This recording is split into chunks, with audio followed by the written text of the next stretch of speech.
should you really buy the iPhone 15 or 15 Pro, or are there better alternatives out there in 2024? Now, don't get me wrong, the 15 and 15 Pro are fantastic devices, but with so many options available, it's worth considering if they're really the best choice for you. Now first, let's replace the iPhone 15 Pro Max in your shopping cart with the Samsung S24 Ultra. I am currently daily driving the 15 Pro Max, and it's a fantastic phone, one of the best phones I ever had, but I'm also using the S24 Ultra as my secondary phone. Let me tell you, Samsung did it better. Now first, Samsung has a bigger and better display than the iPhone, Samsung is brighter, has better colors, and the anti-reflective coating. This way, even if I use the phone under direct sunlight, it's still usable. In the same conditions, the iPhone's display would be far less visible, have more glare and reflections. Samsung's battery life is also a bit better. It not only has a bigger battery by design, but it also holds charge for longer. 15 Pro Max comfortably lasts me at least 1.5 days, while S24 Ultra almost all the time can go up to 2 full days on one charge. Then there's the faster charging speed. Samsung charges noticeably faster than the iPhone, and I'm not even talking about the cameras. The difference isn't that huge. Both companies are pretty much neck and neck in the camera department, but Samsung has an ace up its sleeve: better zoom. Previous models had 10x zoom, but S24 Ultra only has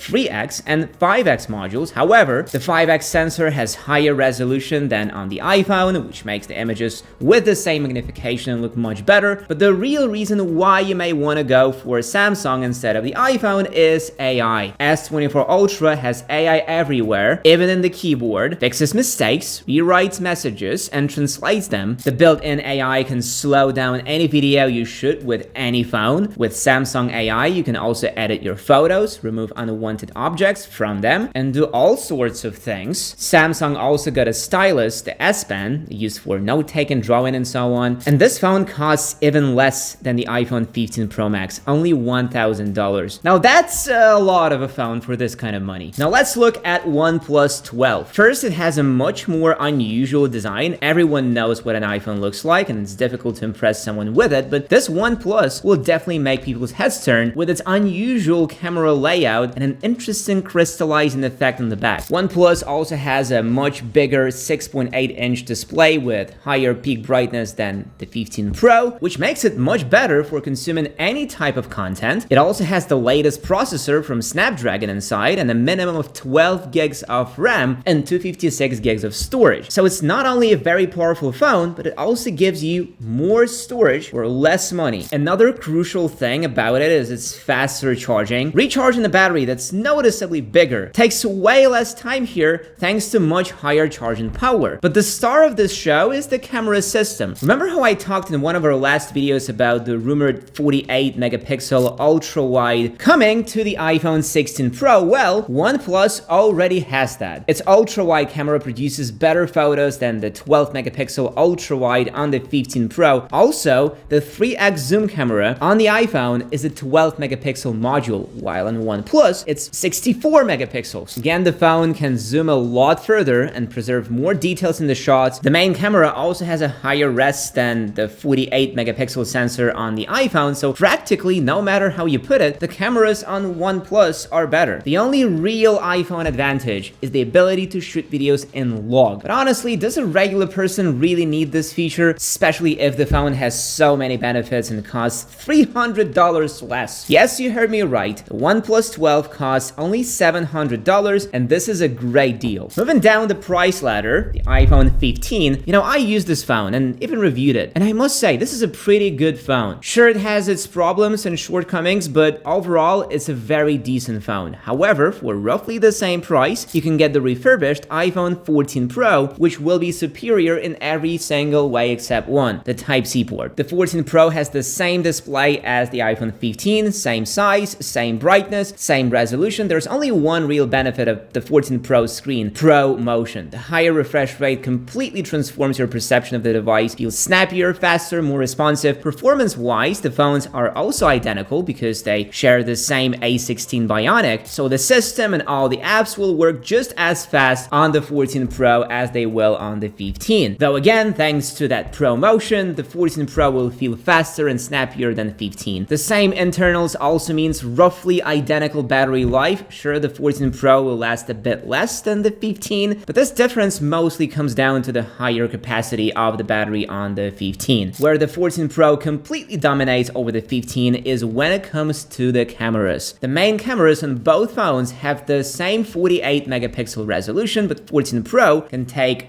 raw 48 megapixel shots and the 15 cannot. The ultra wide camera on the 14 Pro is also better because the iPhone 15 basically takes the ultra wide from the iPhone 14, which in return took it from the iPhone 13. Then there is a dedicated zoom lens on the 14 Pro. Having 3x optical zoom is great. The iPhone 15 only has digital 2x zoom, just like the 14 Pro. The only benefit in terms of cameras that the iPhone 15 has over the 14 Pro is the default resolution of photos. 24 megapixels against 12. Let's not kid ourselves. If you plan on rewatching the photos on your phone or your iPad, you won't really notice that difference in resolution. So yeah, instead of splurging for the iPhone 15, I would advise you to spend this money on the 14 Pro instead. If we look at the Androids you can get for the same price, then it's obvious that Google Pixel 8 is a better deal than the iPhone 15. First, it once again has a bigger display that has a higher refresh rate up to 120 Hz. Pixel also has the always-on functionality that the iPhone 15 doesn't have, comes with an AI-focused Tensor G3 chip inside, thanks to which Google recently added the Gemini Nano to the phone. AI here goes even further, because for a couple years, Pixels were able to edit the photos you take using AI, erase objects, move stuff around, and so on. Now the phone can also unblur photos and combine multiple group photos into one, with everyone smiling. The biggest advantage of Pixel 8 is in terms of cameras. Pixels for years were the biggest rival of iPhones in terms of image quality, and I fear that the iPhone 15 has lost this battle. Hardware-wise, the cameras in two phones seem very similar, roughly the same resolution, focal lengths, and so on. However, Pixel clearly takes the lead in terms of software. Algorithms it uses are just better. Low-light photos would look better in Pixel, skin tones would be better in Pixel, portraits would be better in Pixel. The only thing that the iPhone does better is videos. They would be a bit more stabilized and visually consistent, but you really have to Pixel peep to notice this. The battery life on the Pixel 8 will also be better than the iPhone 15 thanks to its higher capacity, and the charging speeds are also noticeably higher, and the Pixel even costs less. When making this video, I thought it would be hard to find a better replacement for the iPhone 14, but then I thought iPhone 13 is still available. These two are practically the same phones. They look identical, have identical displays, almost entirely identical internals, and the improvements that the 14 got are practically negligible. Crash detection, sure, the camera now has a slightly different aperture and takes marginally better photos in low light, but the resolution is still the same. The ultra-wide camera is also the same, takes exactly the same photos. The only camera improvement that I can point out as meaningful is the action mode for shooting super stabilized videos, and that's it. The performance of both phones is practically identical. The storage sizes they come in are also identical. Everything in these two phones is identical, so why would you pay $100 more for the iPhone 14 when you can get the same phone for less? I was buying an iPhone with a limited budget. I would never go for the iPhone 14. The iPhone 13 is just a better deal all around. There is only one iPhone left to cover, the iPhone SE. $429 for a phone that look not as fresh, has the display straight up from 2014 and a camera from 2017. For only $70 more, you can get a vastly superior Google Pixel 8a. This is practically